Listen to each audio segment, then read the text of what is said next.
चलिए मित्रों, एक कदम सफलता की ओर। अपना टॉपिक चल रहा था पशुओं में जीवाणु जनित रोग, तो अपन ने पढ़ा दिए थे। आज का जो टॉपिक रहेगा वह विषाणु जनित रोग है।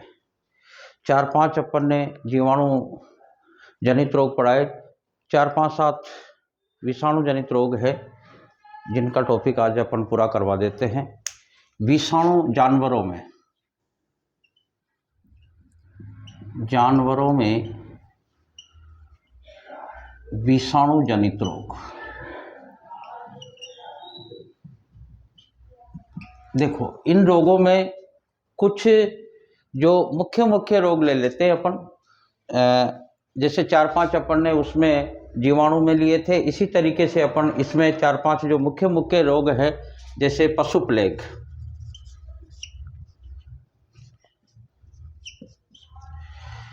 पशु प्लेग के बारे में आप एक चीज ध्यान रखना, सरकार ने इसकी एक योजना चलाई थी, पशु प्लेग उन्मूलन योजना।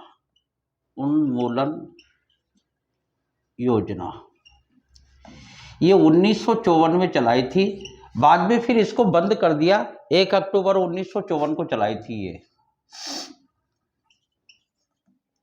और 2011 में इसको बंद कर दिया। थोड़ा सा ध्यान रख लेना आप, अगर पूछ लिया जाए, क्योंकि कभी कभार डुप्लीकेशन पूछ लेते हैं। तो पशु प्लेग है, क्या नाम से, खुरपका मुंह पका है। खुरपका मुंह पका, ये भी एक रोग है। खुरपका मुंह पका रोग है। चपापचई है, चपापचई रोग। और चिड़चिड़ी ज्वर है, चिड़ी ज्वर। ऊंट का सर्रा है, जो ऊंट में होता है, ऊंट का सर्रा। एक के रोग है रानीखेत। ये चूजों में होता है। एक बच्चे ने क्वेश्चन किया था, जो अपना पिछला टॉपिक था, डेगनाड़ा एक रोग होता है। हाँ, वो भेड़ से ही संबंधित है। वो भेड़ के खुर का रोग है। और वह सेलिनियम की कमी, यानी कि सीए की कमी की वजह से वो रोग भेड़ के खुरों में होता है। तो वो मैंने, किसी बच्चे ने क्वेश्चन किया था, तो वो मैं आपको बता रहा हूँ। कमेंट्स में आया था कि सर डेगनाला भी रोग है। मैंने हाँ बिल्कुल, भेड़ों के खुरों में होता है, जो सीए की कमी से होता है। चलिए अपन एक एक ले लेते हैं। सबसे पहले लेते हैं अपन पशु प्लेग।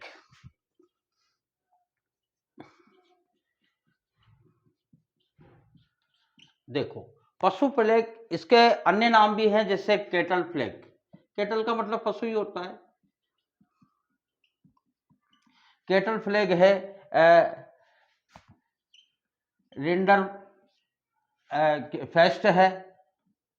इस तरीके के इसके, क्योंकि क्या है, आपको डॉक्टरी भाषा में ही कुछ शब्द आपको याद करने पड़ेंगे। ये हिंदी भाषा के शब्द हैं। ये जो आप जिस तरीके से एनिमल की तैयारी कर रहे हो, उसी तरीके से इसमें कुछ नाम है। ये गाय भैंस में होता है। अधिकतर जो रोग होगा वो गाय भैंस में ही होगा, दुधारू पशुओं में ही होगा। ये भी आपको थोड़ा सा ध्यान रखना है। इसका उद्भव, जो मतलब रोग जो दिखता है, तो वो उद्भव इसका 3-8 दिन के अंदर ये दिखना शुरू हो जाता है।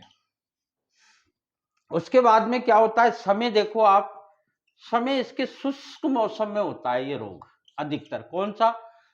पशु प्लेग। शुष्क मौसम होगा। इसके लिए जो वैक्सीन है वो जीटीबी है। याद रह जाएगा, जीटीबी के नाम से आपको इसकी जो वैक्सीन लगती है वो जीटीबी होती है। इसके जो वायरस का सर्वप्रथम पता लगा, वो लगा था 1902 में, निकोली के द्वारा। एक वैज्ञानिक है, और इसने इसको खोजा है तंबाकू में इसने खोजा। इस वैक्सीन का जो समय होता है, वो वैक्सीन का समय जनवरी फरवरी में लगता है। जनवरी प्लस फरवरी में ये वैक्सीन लगती है, जीटीबी, जो 1902 में निकोली ने तंबाकू में खोजा था। अब इसमें लक्षण क्या है? लक्षणों से भी पशुपालक पहचान सकता है। डॉक्टर तो खैर पहचान ही लेते हैं बीमारी को, शरीर में कंपन होता है,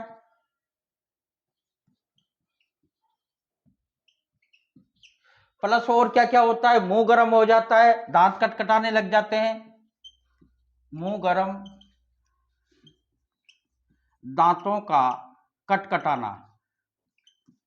देखो सीधी सी बात है, जब शरीर कंपन करेगा यानी कि सर्दी लगेगी तो दांत कटकटाएंगे, और खून गोबर के साथ में खून आने लग जाता है, गोबर के साथ खून आने लग जाता है और आंखें लाल हो जाती है। इस तरीके के ये लक्षण हैं। इन लक्षणों को देखकर भी पशुपालक अथवा तो डॉक्टर इसको पहचान लेता है। अगला जो हमारा रोग है वह है पशु प्लेग। कंप्लीट हो गया। इस तरीके से आप नोट्स बनाकर इनको एक दो बार आप वीडियो देख लोगे, जिसमें ज़्यादा इतना हार्ड भी नहीं है बेटा। आराम से आप खेलते कूदते, शादी ब्याह में घूमते फिरते, पूरी गर्मियों की छुट्टियों में एंजॉय करते हुए आप इस परीक्षा को पास कर सकते हो। खुर पका मुंह पका, खुर पका मुंह पका रोग। खुर पका मुंह पका रोग, इसको जो अन्य जो नाम है, जो डॉक्टर की भाषा में कहा जाता है, इसको मेलिगेंट एप्था, मेलिगेंट एप्था, ये इसका नाम है। इसका जो उद्भव काल होता है, यानी कि ये जब दिखने लगता है रोग, तो ये 3-10 दिन में इसका दिखना शुरू हो जाता है कि 3 दिन से 10 दिन के बीच में इसका देखना। साधारण सी बात है, गाय भैंस में ही अधिकतर ये रोग होते हैं। तो मैंने आपको ये बात बता भी दी कि गाय भैंस में ये रोग होगा। इसके लिए जो वैक्सीन है, वैक्सीनों के नाम ये आपको याद रखने पड़ेंगे। एफएमडी, एफएमडी, या तो इसको ऐसे याद रख लो, इसका पॉलीकैट, एफएमडी रख लो, और हिंदी में अगर वैसे तो अंग्रेजी शब्द है पॉलीकैट, एफएमडी पॉलीकैट इसका पूरा नाम है, जो अप्रैल और मई में लगती है। ये अप्रैल और मई के महीने में ये वैक्सीन लगती है। इसका रोग का जो समय है वह है वर्षा ऋतु। भयंकर संक्रामक रोग है बेटा ये। अगर इसको इस तरीके से इसके जो मेन जो इसके लक्षण हैं, या मेन जो है विशेषता इसकी है, ये भयंकर संक्रामक है, भयंकर संक्रामक रोग है। इसमें क्या होता है, देखो इसकी जो खोज की थी वो लॉफलर प्लस फेसे, ये याद रख लेना आप, लॉफलर फ्रेसे, ये वैज्ञानिकों के नाम है। 1998 में यह वायरस खोजा।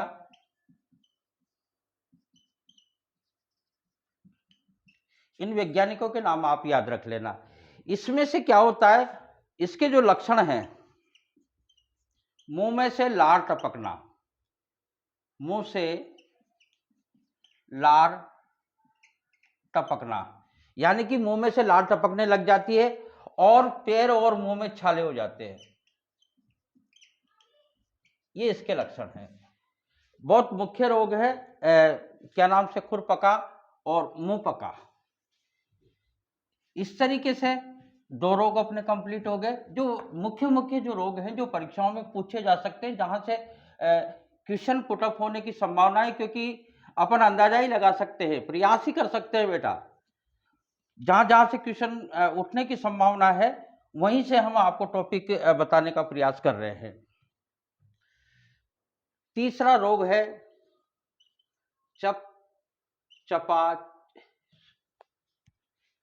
चपापचई, चपापचई रोग। देखो नाम तो इसका अटपटा है, चपापचई। चपापचई 1-2 बार बोलोगे याद हो जाएगा। ये प्रसवकालीन रोग है। प्रसवकालीन का मतलब होता है डिलीवरी। जब गाय भैंस भी आती है उस समय ये रोग होता है, और ये वही गाय भैंस में होगा प्रसव काल में, यानी कि जब गाय ब्याहती है, भैंस ब्याहती है, तो ये जो रोग होता है वैसे तो सीए की कमी से होता है, कैल्शियम की कमी से होता है। यानी कि पशु के खून में सीए की कमी हो जाती है और उसकी वजह से ये प्रसवकालीन में जो इसका जो रोग होता है चयापचय, वो इसकी वजह। अब इसके लिए क्या होता है, इसके लिए कुछ गोलियां हैं, कौन सी, ये आपको याद रखना है, फिरौल की गोलियां, ये गोलियां दे दी जाती है और ये दर्द मिट जाता है। लेकिन इसके जो लक्षण हैं वो लक्षण देखो आप,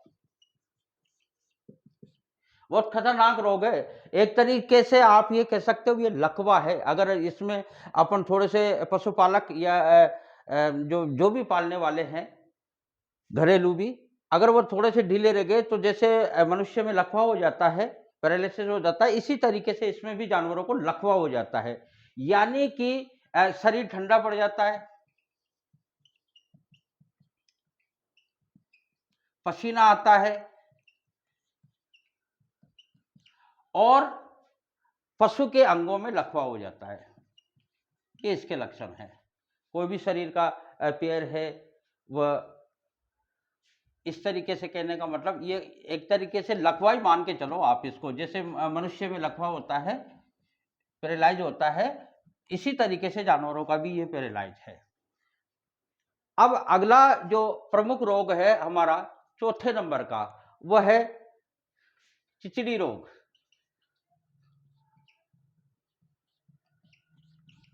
चिचड़ी रोग की क्या विशेषता है, एक तरीके से ये मूत्र रोग है। मूत्र रोग का मतलब यह है कि मूत्र में रक्त आने लगता है, पेशाब में मूत्र आने लग जाता है और इसको रेड वाटर भी बोलते हैं। रेड वाटर यानी कि जो पेशाब आएगा गाय भैंस का वो लाल कलर का हो जाएगा। तो इसके लिए क्या है, इसके लिए वैक्सीन है। वैक्सीन तो सबके लिए है, इसके लिए वैक्सीन है और वैक्सीन है सल्फर की दवा। बस आपको सीधा सा याद रखना है, सल्फर की दवा। सल्फर की दवा पशु के मूत्र में, पशु के मूत्र में क्या आने लग जाते हैं, एल्बुमिन आने लगता है, एल्बुमिन आने लगता है। यानी कि जैसे पेशाब के जैसे लाल कलर होता है उसके छोटे छोटे कण आने लग जाते हैं, कहने का मतलब थक्का टाइप आने लग जाता है, एल्बिनो आने लगता है। इसके जो लक्षण हैं वो ये है कि मूत्र का रंग लाल हो जाता है, सीधी सी बात है। इसका नाम ही रेड वाटर है। मूत्र मूत्र में रक्त आने लगता है तो रेड वाटर हो गया, वैक्सीन सल्फर दवा होगी और एल्बुमिन के कण आने लग जाते हैं तो सीधी सी बात है कि मूत्र का रंग लाल हो जाएगा। प्लस इसमें नाड़ी और शोषण, नाड़ी व शोषण की जो गति है, दर है, वो गति बढ़ जाएगी, तेज हो जाएगी। अब इसके लिए उपचार क्या है, उपचार यह है कि पशु के शरीर पर, पशु के शरीर पर एक दवा होती है पेस्टोबेन। ये दवा याद रखना आप। अब डॉक्टर ही बनोगे तो अब याद तो रखना ही पड़ेगा बेटा। पेस्टोबेन दवा लगाते हैं, इस पेस्टोबेन को आप याद रखना। ये दवा इसके शरीर पे लेप हो जाता है तो ये इसमें इस रोग में थोड़ा सा इसको फायदा होता है। बाकी तो डॉक्टरों की सहायता से ही पशु का इलाज होता है। आप एक दो बार वीडियो को देख लो कि बेटा आराम से याद हो जाएगा, इतना हार्ड और इतना वो भी नहीं है। अब है ऊंट का सर्रा। अब सीधी सी बात है कि ऊंट का नाम आ रहा है तो ये रोग किस में होगा, ऊंट में ही होगा। ऊंट का सर्रा, ऊंट का सर्रा, इसको तिवर्सा बोला जाता है। तिवर्सा का मतलब एक तरीके से ये समझ लीजिए आप कि ये रोग 3 वर्ष तक रहता है, ऊंट को 3 वर्ष तक होता है। सड़त्या, ये इसका नाम है, सड़त्या, यानी कि 3 वर्ष तक ऊंट में एक तरीके से सड़ान आने लग जाती है। इस तरीके से इसका नाम अपनी भाषा में, और बाकी तो तिवर्सा कहा जाता है, यानी कि 3। इसमें लक्षण क्या होते हैं? इसमें जो जानवर क्या, सीधी सी बात है, ऊंट है तो शरीर के बाल उड़ जाएंगे, शरीर के बाल उड़ना, शरीर के बाल उड़ जाएंगे, घाव हो जाएंगे, सड़ेगा, कहने का मतलब सड़त्या, घाव होना, शरीर पर छोटे छोटे ऐसे घाव हो जाएंगे। तो सीधी सी बात है, ऊंट कमजोर हो जाएगा, ऊंट का कमजोर होना या जानवर का कमजोर होना जैसा भी है। और इसमें एक एक्टिविटी होती है कि ऊंट ऐसे घूमता रहता है, क्योंकि उसके ये जो शरीर के बाल उड़ जाते हैं, कोई मतलब एक तरीके से जगह जगह इसके फफोले हो जाते हैं, तो इसको कुचर सी चलती है, तो बेचारा वो ऊंट है ना जो ऐसे चक्कर काटता रहता है, यानी कि घूमता रहता है ऊंट। ये इसकी विशेषता है। ये और विशेषता ये है कि ये रोग 3 वर्ष तक होता है, 3 वर्ष तक रहता है, होता है क्या, ये इसकी विशेषता है। अब अगला जो हमारा रोग है वह है रानीखेत। अब रानीखेत चूजों में होता है, ये मुर्गी के चूजों में होता है रानीखेत।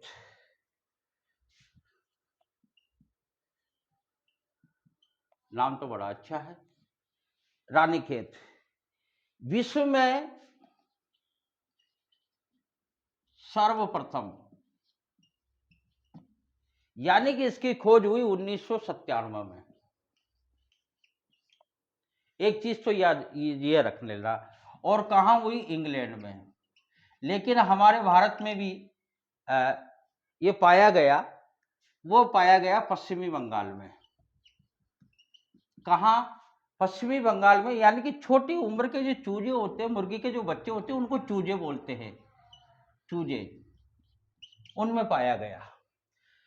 इसकी जो वायरस होता है जिसकी वजह से ये बीमारी होती है, उस वायरस का नाम है टाटर, ये याद रखना है, फ्यूरेंस। और इसकी जो वैक्सीन होती है, वैसे तो आरडीएम वैक्सीन होती है इसकी, ये वैक्सीन लगती है इसके। लेकिन इसके अलावा भी एक रानीखेत का टीका लगता है, रानीखेत टीका। जैसे पशुओं के टीका लगता है, मनुष्य के टीका लगता है, बच्चों के टीका लगता है, ऐसे ये बीमारी रानीखेत का भी टीका लगता है, उसको लसोटा बोलते हैं। ये थोड़ा सा आप ध्यान रख लेना इन चीजों के अंडरलाइन लगा के, और आप जब भी नोट्स बनाओ तो इस तरीके से। इसमें क्या होता है, पक्षी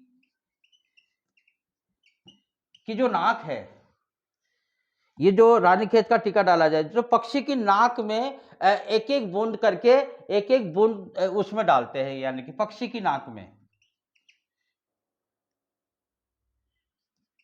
एक एक बूंद डालते हैं इस दवा को, लसोटा दवा को, यानी कि एक तरीके से ये टीका ही है। और इसमें जो होता है ना, इसमें लक्षण क्या होते हैं, ऑटोमेटिक आप पहचान जाओगे कि इसके रानीखेत। एक तो पंखों में लकवा हो जाता है, यानी कि पंखों का पीलापन पड़ना, यानी कि पंखे वो क्षमता, उड़ने की क्षमता खो बैठते हैं, कहने का मतलब पंखों में लकवा, पंखों में लकवा, पीलापन आ जाता है पंखों में। छींक आती है जब बोलने की, जब वो कोशिश करता है पक्षी, तो उसमें सीटी की आवाज निकलती है, बार बार छींकें आती है, आंखों में पानी आता है। और एक विशेष बात बताऊं मैं आपको, इस रोग में क्या होता है, लार भी टपकती है, पर ये सारी चीजें दिखती नहीं है। जैसे लार का टपकना, वैसे तो जो इसको पालते हैं ना वो सब जानते हैं, लार भी जानते हैं कि पशु लार, पक्षी लार टपक रहा है, छींक आ रही है इसके, या इसके पंख पीले हो रहे हैं, क्योंकि उनकी देखरेख में रहता है, आंखों में पानी आ रही है। लेकिन इसकी जो मुख्य विशेषता है, वो मुख्य विशेषता ये है कि जो पक्षी होता है ना, वो एक कोने में जाकर बैठने लगता है, एक कोने में जाकर बैठने लगता है। ये इसकी विशेषता है। इससे भी आम आदमी भी पहचान सकता है। इस तरीके से हमारा जो जीवाणु जनित रोग पशुओं में जो पाए जाते हैं वो पढ़ाए, और आज का जो हमारा टॉपिक है तो विषाणु जनित रोग था, जो कि कंप्लीट हुआ।